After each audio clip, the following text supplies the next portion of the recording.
Assalamualaikum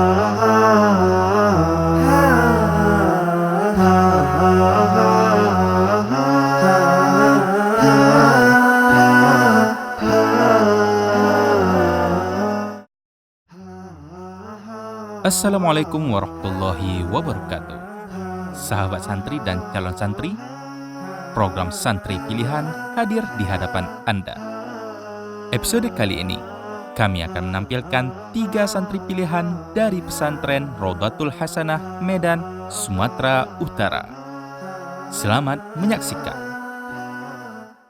Bismillahirrahmanirrahim. Assalamualaikum warahmatullahi wabarakatuh. Perkenalkan, Ana Zaki Marzuki Fandi, Ana santri kelas 6 Pondok Pesantren Rodatul Hasanah, asal Ana dari Medan.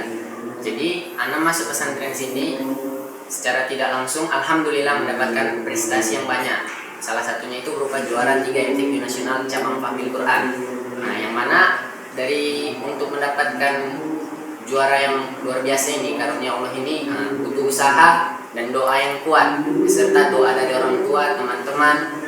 Ana mulai membagi waktu di waktu kosong, belajar bersungguh-sungguh melawan rasa malas, rasa kantuk, yang mana semua itu wajib dilalui, tidak mudah, butuh ada tantangan. Dan juga alhamdulillah Ana mendapatkan prestasi yaitu juara harapan 2 Musabaqah Qiraatil Kutub tingkat nasional di Jawa Tengah.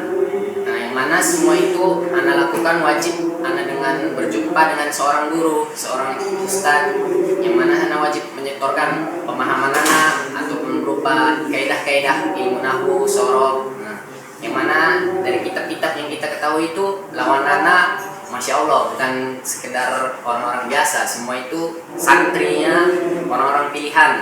Sebagaimana juga di pemain MTQ Nasional cabang Fahmil, dari semua pemain itu ternyata memang santri semua, nggak ada yang nggak santri. Alhamdulillah lah, atas semua yang udah diusahakan, ditawakalkan sama Allah, maka dapatlah hasil yang terbaik mungkin dari Allah berupa juara 3 MTQ Nasional dan juga juara harapan 2 Musabaqah Qiraatil Kutub cabang tafsir, yang mana yang semalam kitab yang kami pakai itu tafsir Nawawi Bantani. Kitab tafsir ini alhamdulillah mendunia, kata ustaz saya. Jadi sekian banyak juga Anda dapat ilmu dari pesantren ini, yaitu berupa berteman. Dan dari segala sesuatu pertemanan itu, yang paling baik itu jangan ambil yang baik-baiknya.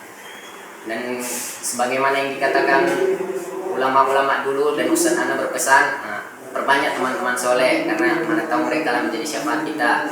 Jadi dan anak pun mendapat pelajaran kalau mereka itu santri-santri itu memang bukan sekedar cuma bisa yang ngaji-ngaji aja, tapi semua bisa dapat ilmu umum, ilmu teknologi. Santri itu nggak juga kalah. Yang anak kenal pun bukan sekedar pesantren yang salafiyah, tapi anak juga banyak kenal pesantren modern-modern. Jadi sampai sekarang anak tetap berhubungan dengan mereka, kontak di luar. Ketika orang tua anak datang, anak selalu tanya-tanya kabar mereka. Jadi pesantren ini bukan cuma sekedar mau membentuk orang yang mau menang sendiri, tapi diajarkan rasa kebersamaan, bangkit untuk memperjuangkan apa yang kita bisa bangkitkan bersama untuk kebaikan di masyarakat, baik negara ataupun agama ini. Jadi sekian banyak itu pun Anda dapat nilai pelajaran juga, bahwasanya di pesantren ini Anda pengennya itu semua orang-orang nggak salah pandang tentang santri, bahwasanya santri itu bukan orang-orang yang diremehkan. Sebenarnya santri itu orangnya cocok untuk dibanggakan, dibudayakan dan dipertahankan. Jadi santri itu bukan orang yang cuma istilahnya kata orang itu ketinggalan zaman. Santri itu nggak ketinggalan zaman, gaya mereka bahkan kalau kita tahu itu lebih dari zaman. Jadi ketika orang-orang beranggapan buruk tentang santri, maka santri itu secara tidak langsung pun terdorong untuk membangkitkan bahwasannya santri itu tidak seperti yang mereka anggapi. Jadi sekian semua yang saya pelajari di pesantren ini berupa pertemanan, ilmu, ataupun tentang adab kepada guru-guru, ataupun berupa juga tentang ibadah, semuanya itu lengkap. Di lingkungan yang terjaga, tidak jauh dari orang tua juga, selalu teringat bahwasanya karena mereka lah juga kita di sini. Jadi sekian banyak itu yang harus kita kembangkan dari semuanya itu adalah keinginan dan niat yang baik. Dengan niat yang baik ini, tanpa itu tidak akan terjadilah segala sesuatunya.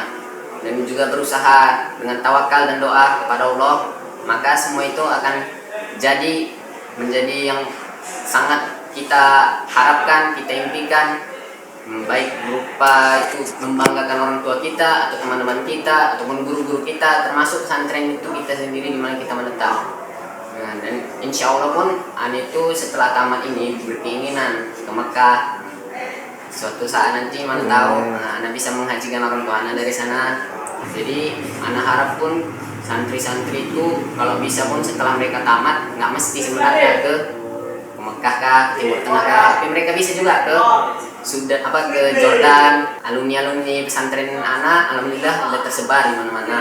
Nah, jadi pesan anak sama teman-teman ataupun masyarakat sekitar, semoga anak harapkan masuklah ke pesantren, karena sebagaimana dikatakan pesantren inilah benteng terakhir negara kita, umat kita, dan agama kita. Jadi tanpa santri ini sebenarnya tak akan terjadi pergerakan, tak akan terjadi juga bangkitan, karena semua yang mempelopori dari pahlawan-pahlawan nasional kita itu santri, mantan-mantan santri. Mereka itu berjuang keras memperjuangkan agama, negara. Mereka itu juga bukan sembarangan orang. Mereka itu orang santri itu bukan cuma orang-orang yang lemah istilahnya daya ingatnya, tapi daya ingatnya kuat. Buku tebal-tebalnya bisa dihafal, apalagi buku-buku lain. Jadi itulah. Sekian. Assalamualaikum warahmatullahi wabarakatuh.